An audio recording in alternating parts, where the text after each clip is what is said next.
Imagine stepping into a time machine and finding yourself in a 1950s garage.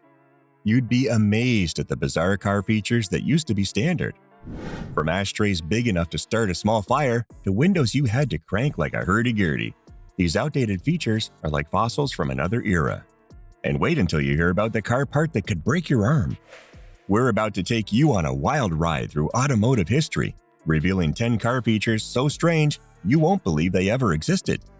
Get ready to discover transmissions that look more like jukeboxes and other automotive oddities that'll make you appreciate your modern ride even more. But before we move on, make sure to like the video and subscribe to the channel. Ever wondered why your great-grandpa had forearms like Popeye?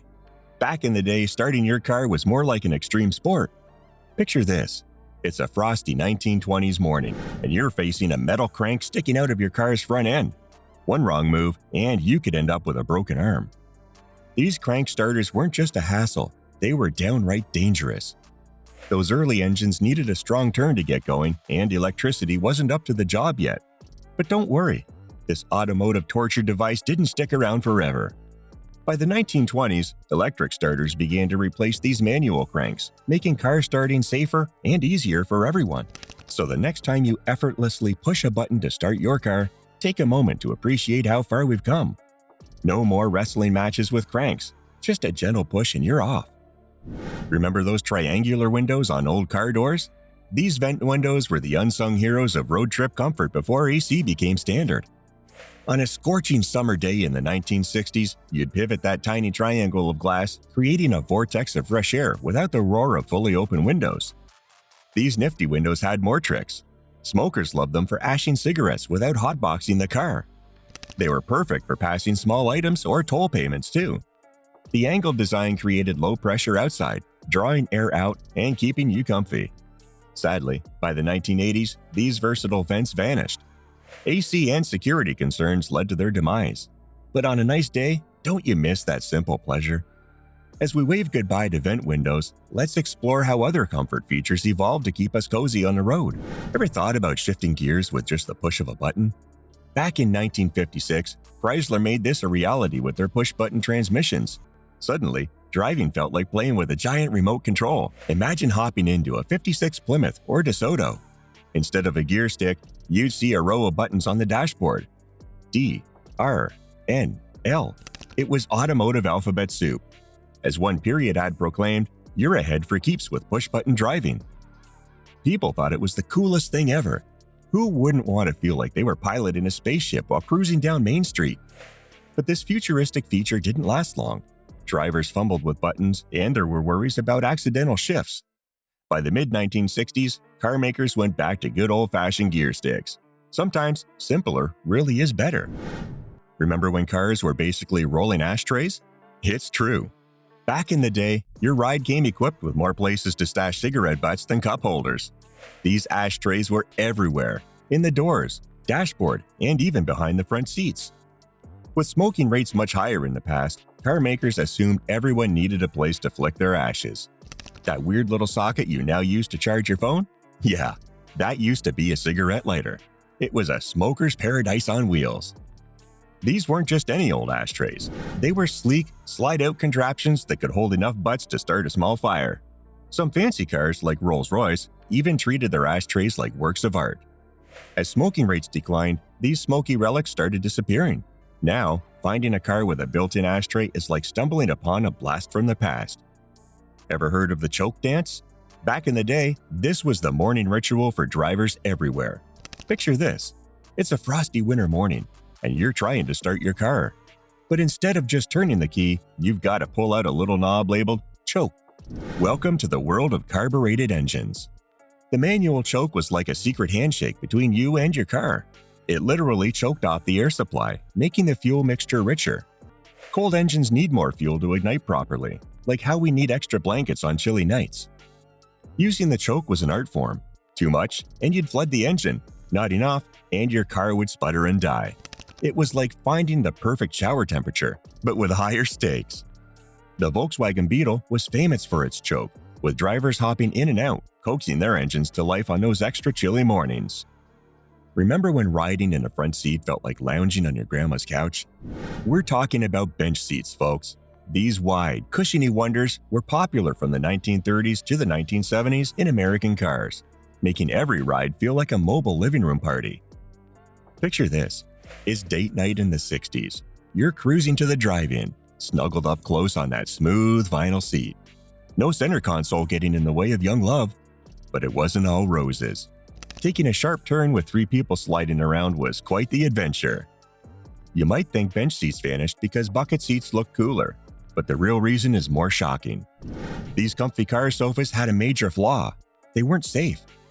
As car safety became a big deal in the 90s, our beloved benches couldn't keep up. Remember when cars could wink at you? We're not talking about some fancy AI feature. We're diving into the era of pop-up headlights. These sneaky little peepers were all the rage from the 1960s to the 1990s, giving sports cars that sleek look during the day and a mischievous personality at night. Pop-up headlights weren't just for show. They used motors and gears to flip up when needed, helping car makers get around headlight height regulations. Iconic models like the Mazda RX-7 and Porsche 928 sported these cool features. These mechanical marvels had their quirks, like getting stuck and leaving cars with one eye open. Sadly, by the early 2000s, these playful headlights started disappearing. Modern pedestrian safety regulations demanded softer, lower front ends, making pop-ups impractical. The 2002 Chevy Corvette was the last to sport them, marking the end of an era. Remember when rolling down the window meant getting an arm workout? Hand crank windows were the unsung heroes for car rides for decades. Picture this. You're cruising in your 80s ride and need some fresh air. Just reach down and give that handle a few spins. But what if you're the driver and need to roll down the passenger window? Talk about a challenge. And let's not forget the drive-thru dilemma. You'd frantically crank all 4 windows before reaching the pickup window.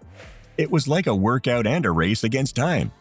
But by the early 2000s, these trusty cranks started disappearing. In fact, by 2007, 90% of new cars had power windows. So the next time you effortlessly lower your window with a button, spare a thought for the humble hand crank, the original in-car exercise equipment. Remember when your grandpa's car had a mind of its own?